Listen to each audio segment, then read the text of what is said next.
who are these angels? Like I'm just trying to wrap my head around where this all began. Where did God create the race of the, you know what I'm talking about? Yeah, the angels are created before the physical universe, and they're actually there at the creation of the universe. And the angels are part of what they call the host of heaven, which is the Hebrew word for Saba, which means an army. So you have rank and hierarchy within this army of angels and different orders of angels. So you're going to have like dunamis and which is basically meaning powers, and exousia, and I'll put them into English words: principalities, dominions, powers, mighty ones, seraphim, cherubim, ophanim, archangels, and more. There are a whole order of ranking that are amongst these angels.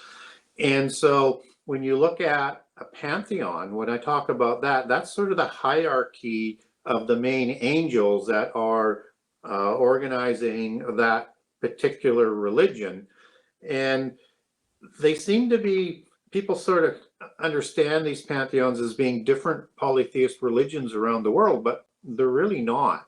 So you basically have a ranking set of goddess and god in a pantheon. And you've got parent gods and you've got offspring gods. And we can get into that. I wouldn't really spend a lot of time on it, other than the fact that if the parent gods died or disappeared, then the offspring gods or the lower gods would rise up to take that place in that sort of army sort of setting. So you have mainly 7 in a head pantheon of gods, and they're typically the same angels and gods that are talked about in the 7 angels in Gnosticism as they are in Taoism or Taoism. All of the pantheons around the world with the main 7 angels and all the other angels below, they are the same angels, just with different vernacular names. So you have, as the offspring gods after the flood, you have like Isis as the female goddess, the mother goddess, and then you have her husband as being Osiris. And so if you move that over to let's say the Greek pantheon, you've got as Osiris's equal would be Zeus. And, Poseidon is his brother, which is, more of a god of the water or the underworld. And if you move that over to the Sumerian pantheon, you've got, Enki as that main god that's probably more equivalent with Zeus, and Enlil is probably more equivalent with Zeus than Enki is, because Enki is more equivalent with Poseidon, if I said that incorrectly. But you sort of get the understanding that you get the same types of angels, the same type of gods with the same responsibilities in all the different pantheons around the world. And that's not a coincidence. It's because it is reflecting both before the flood and after the flood, that there was this culture and civilizations that were dominated by these religions, dominated and worshipped these gods within those cultures. And so when we understand the pantheon as being gods or biblically as fallen angels, then all of a sudden things start to make sense, and you start to see connections that most people would overlook. So then it becomes that lens that you look through prehistory through or early history as to whether or not you're viewing it through a polytheist lens of events or monotheistic lenses for the event. So it's really helps to have that understanding of who the pantheon are, and that they look at within the pantheon as the God of the Bible being real, but being sort of their enemy, right? So you've got the rival, depending on which side you're on. One's going to be good, one's going to be bad. And that's, again, that polytheist and that monotheist lens. Yeah, and so when we look at fallen angels, just to clarify what some of the distinctions that we're making here is that they're immortal, so they can't die.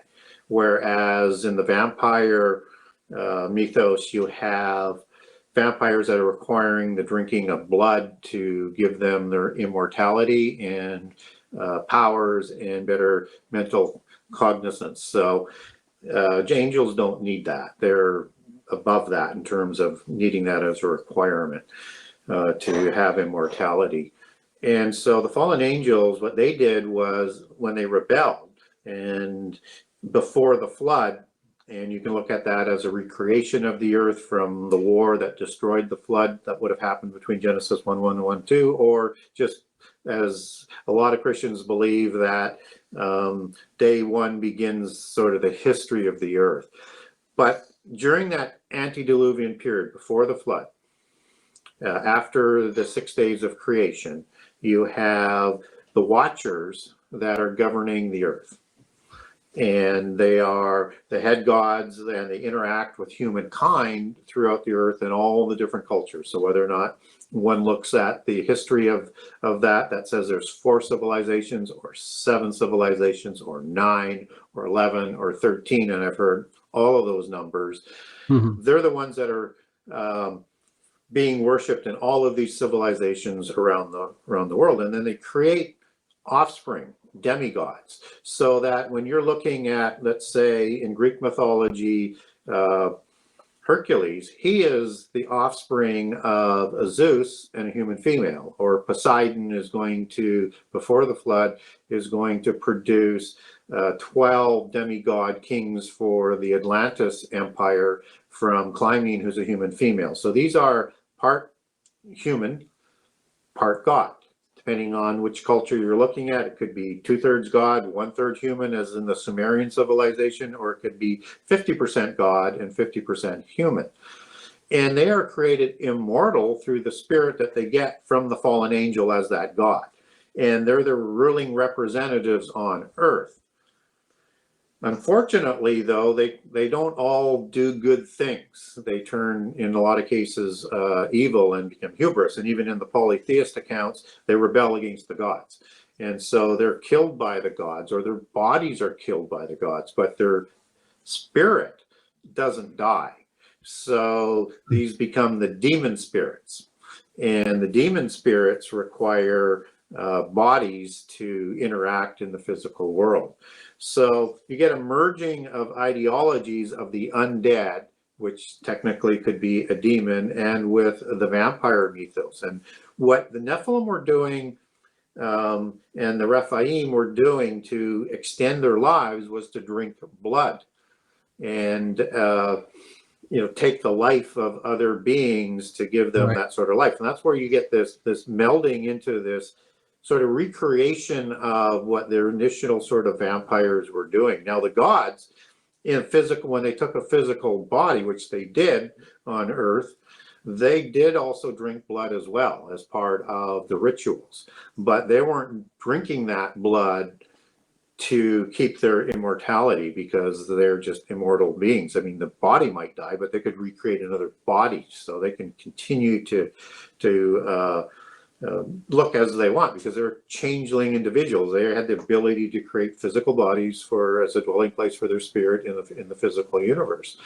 The demigods weren't able to do that once their bodies died. So the vampires are sort of that sort of conflation of this whole sort of ideology. And when you get Dracula, who is sort of the key character that vampires are based on, as we understand them today, you get a individual that's a classic archetypical figure that is from the Tuatha De Danann, which are a giant race that escapes from Tartarus after the flood, after the rebellion, after the flood. Then they escaped into Scythia, and he takes his bloodlines and based on Vlad the Impaler, who is called Dracula, and the A on Dracul means son of Dracula, Dracul, which is a title, and that is the word for dragon or seraphim angel, and which is what the Watchers were for the most part, were seraphim serpent-faced angels. And he takes his bloodlines back to the Tuatha De Danann that come out of Scythia, and he is a sort of a classic noble Celt, so to speak, a classic archetypical Tuatha De Danann. He's got pale skin. He's got hazel eyes. He's got red hair. He has an allergy to sunlight. He is educated at the School of Solomon in Vienna into the ancient mysteries. And he's a blood drinker throughout these rituals. And this is who that character basically is based on, is Vlad the Impaler, who takes his genealogies back to the Tuatha De Danann. And in their mythos of their bloodline, he is going to take their genealogy back through to Hercules and the Agrathy of the Scythians, and back to an angel that they would call by two different titles, one being Tamiel, and the other one, which is listed in the book of Enoch as one of his other titles, is Keziah. And so everything sort of connects back to how we understand vampires today through that mythos that was built on top of Vlad the Impaler.